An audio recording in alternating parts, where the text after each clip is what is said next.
Good morning mga Lods. Welcome back to Super Andre TV. So ngayong araw mga Lods, papakita ko sa inyo ang aking mga materyales na gagamitin sa ating early bird breeding, no? Ayan, nasa likuran ko sila. So tara, samahan nyo ako mga Lods, silipin natin.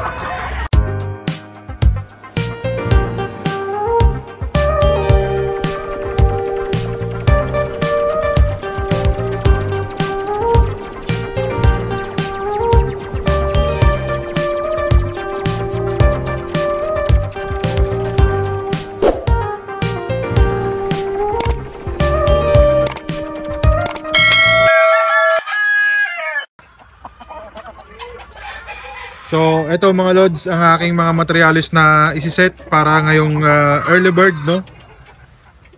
Ito, sineting ko lang muna to, then bukas i-pull out na namin lahat ng mga brood stag and brood cock, no? Para mapurga paligo at ma-priming na natin. Simulan na natin ang priming natin bukas mga Lods, no? So, ito sa pen number 1 mga Lods, makikita ninyo, yan yung ating yellow-legged hats, ang brood cock natin at ang ating mga brood hen na gagamitin ay mga row balls, no? So ayan ang ating row balls. Then ito, Super Andre Gray natin na signature line. Ayan, medyo simot na simot ito last season mga Lods, no? Ubos ang ating mga gray. So ito ang naitabi natin. Ayan, Super Andre Gray. And then dito naman mga Lods, yan yung ating hiraw. Kasi may mga order tayo ng hiraw, no? Ubos din yan last year. So ito pararamihin natin. Bali magtatanggal lang ako dyan ng dalawang blocks, no? Dalawang blocks lang siguro na babae mga Lods para lagyan natin ng kelso. Ayan. Then ito naman yung ating Super Andre White na linyada ni Putol. Ayan, mga pure whites yan sila. All whites, no? Trio lang yan mga Lods, no? Ayun yung mga pulet natin sa taas. Then ito, wala to. Bali mababakante itong pen na to, mababakante to kasi for release yung ating mga pumpkin na yan.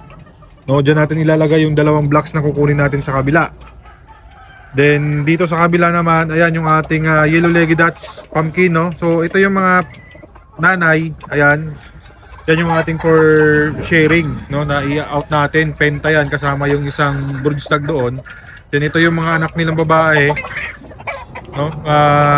Yellow-legged dots pumpkin yan. Ayan, nilagyan natin ng Garigillium roundheads. Ayan. Then yun namang mga puti doon sa dulo, yan ay pinapaganda lang natin ang katawan ng mga yan, pero hindi natin gagamitin ngayong early bird, no? Yan ay gagamitin natin sa local or national breeding na. Then ito yung ating bulik, no? Ang bulik na pulit na yan galing yan sa kay Brad Manuelito Kanda. Ayan, brother Manuelito Kanda, Doc. Shout out sa iyo dyan sa New Zealand na. Ayan, mag-ingat ka palagi dyan, brother. Ito, pinarisan natin siya ng Inyo DC dome natin na napalabas doon sa whites natin, no? Ayan. Then ito naman, kelso ang ating inahin. And then yung winner natin na claret na broodcock, ayan, salang na rin natin siya. Yun. Then ito ay yellow-legged hats by Golden Boy Sweater, no? Ang ipapares natin dito ay yung kelso na galing kay Brother Carl Ledesma. Yun, medyo lugon na mga Lods, pero ayos lang. Pwede naman gumamit ng broodstag na lugon. Wag lang yung inahin ang lugon, kasi pag sinasampahan sila ay masakit sa katawan nila yan, no? So ito naman ang ating Gilmore. Ayan, pasid fall yan. Pure Gilmore ang ilalabas niyan, no? Then ito yung Super Andre White natin na linyada ni Putol. Putol line naman yan, no? Then yun yung ating yellow-legged dots row balls na mga inahin. Ang kapartner niyan ay 5K sweater ni Brother Rugby. Ayan, medyo lugon din yan mga Lods, pero maganda katawan. Ayos lang yan dahil siya naman ang sumasampa, no? Basta yung mga babae hindi lugon. So yan ang mga settings na gagawin natin mga Lods. More or less ito ay ilang inahin ba ito? 3, 7, 10, 13, 12, 14, 18, 20, 26 26 30 34 hens lang mga lods, no, ang gagamitin natin. Siguro madadagdagan, baka yung mga nasa battery cage na yan, meron dyan 5K sweater din. Ayan, tsaka super Andre White na matapang. Yun, ano na lang yan, paupuan na lang yan sila, no. So yan ang ating mga materyales. Open na yan mga lods sa pahulugan system, no.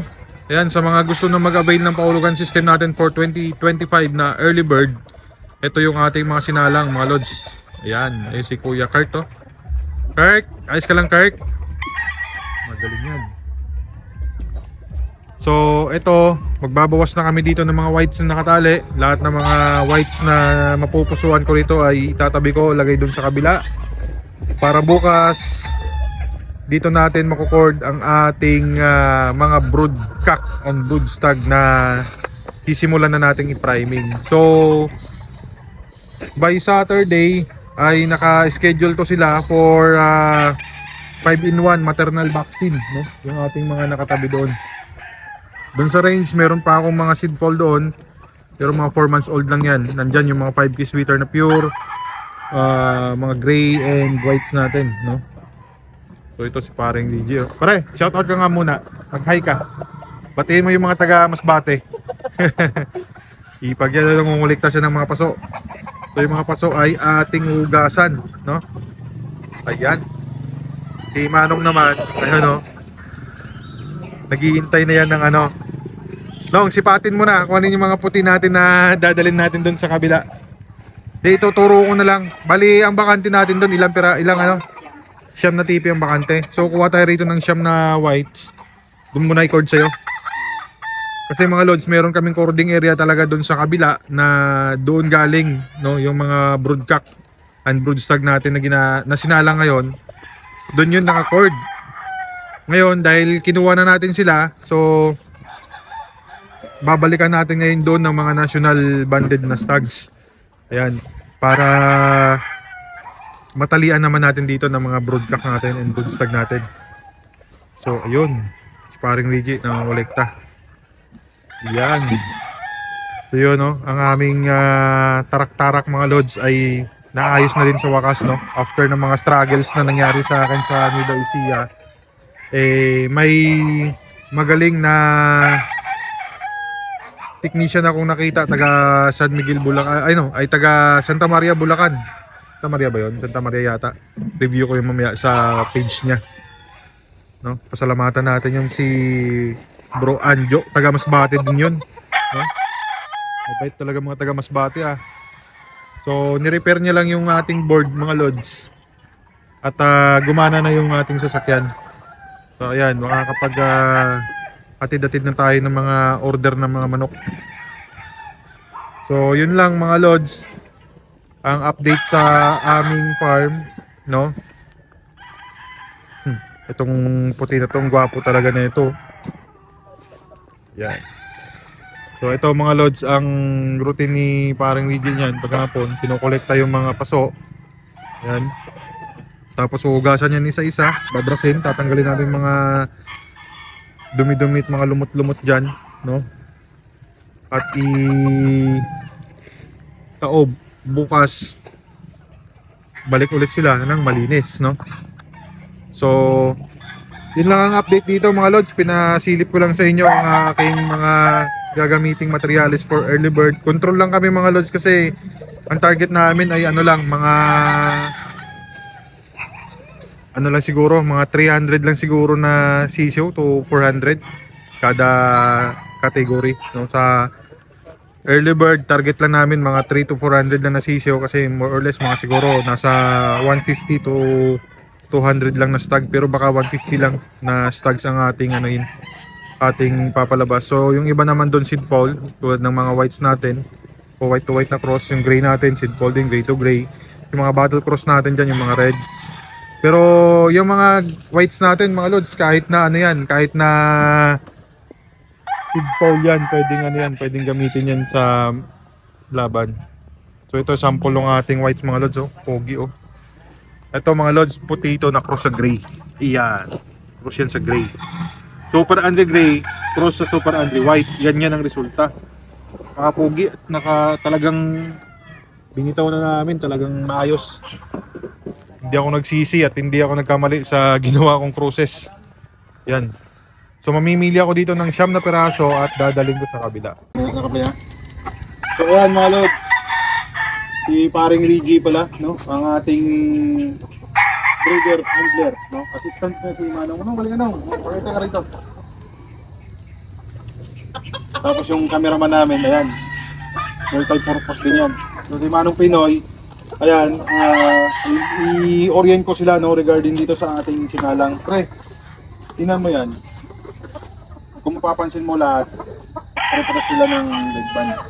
No? Kasi mga logs, ang ginawa namin para hindi malito yung ating mga farm bodies ay nagpagawa ako ng iba't ibang kulay ng leg band, no? Sa bawat pen, iba yan.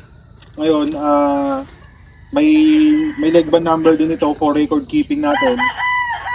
So, pag in-out nila yung mga broodstag at itatali na dito sa cord ay hindi sila malilito. So, ito pre, kulay orange. Kulay orange, ayan. Ang brood din natin, ang pulot natin ay yellow-legged at straw balls, tapos 5 kiss rate yung brood cap. So, battle cross. Dito naman, ang Super Andre White natin, lahat naman yan pula, no? Pula yung neckband nila. Then, ito yung mga linyada ni Borno. Ayan. Dito naman ay green, no? Green, pero wala pa silang neckband. Ito, kakabitan natin to ng black, yan yung mga glimmer natin. Ito, nakakulay yellow. Ayan. Yan yung ating yellow-legged hats. Cross natin sa ating kelso, no? Tapos ito naman yung kelso natin over claret. After ng mating na ito, mga lods, siguro sa pagtayin lang natin ng local. So for national, swap natin yan para magpunta ng straight kelso tapos si claret. Subukan natin yung cross natin sa ating yellow-legged hats. Yellow-legged hats sweater. So ito siya 3-way cross ang magiging labas na pang battle stag. So hindi na magkakalayo. Then ito naman, bulik natin ito rin.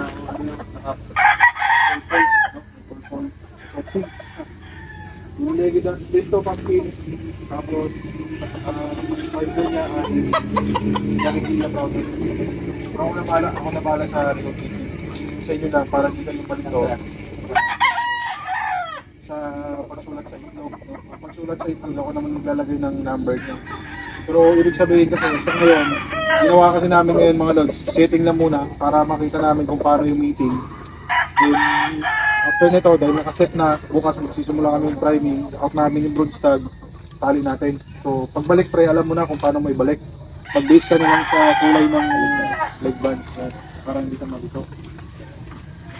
Pero ito sa pati natin yun, palit naman yung silk, yung ito brown, dito kasi ground na kami. Kahit look, yung robot sa yellow-legged dance. So yun lang, para hindi tayo malito. Ngayon bukas ang gagawin natin pre, labas mo bukas lahat ng broodcap, tali na muna natin dito. Ito, babagan din natin ngayon to, padala tayo ng siyam dun sa kabila. So 1, 2, 3, 4, 5, 1, 2, 3, 4, 5, 6, 7, 8, 9, 10, 11. 11 yung ating bakante. Hindi, may bakante naman tayo dyan eh. So, padala natin yung siyam doon. Padala natin yung siyam doon. Dito natin yung tali yung set. Tapos yung bakante naman dito. Nagdala natin iba. So, yun lang mga lads. Thank you. Okay. So, yun lang mga lods. Maraming salamat sa panonood ng aming vlog. And God bless po sa lahat ng sabungerong Pilipino sa buong mundo. Salamat po.